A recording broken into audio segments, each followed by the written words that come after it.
列車ご乗車の際は、降りられるお客様、お越ししてからご乗車いただきますよう、ご協力をお願いいたします。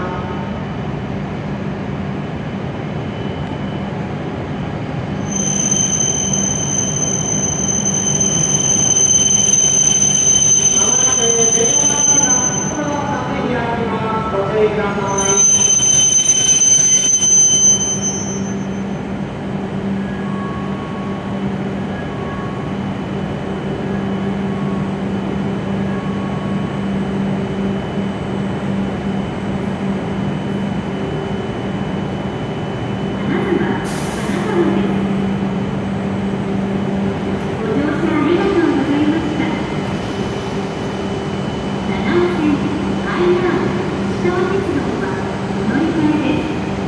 ご乗車ありがとうございました。金沢金沢です。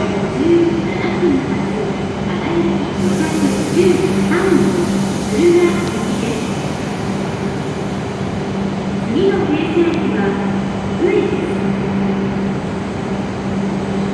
金沢より各駅に停まります鶴木4中間お乗り換えのお客様は降りられました同じホームの13番乗り場へお越しください。14番特段列車金焼513号ルータン行きです。金焼も間もなく発車しますとなります。ご利用のお客様どうぞ前のお客様に続いて12月へお進みください。鶴ヶ駅が発車します。ドアが閉まります。ご注意ください。お見送りのお客様はホームの柵の内側までお下がりください。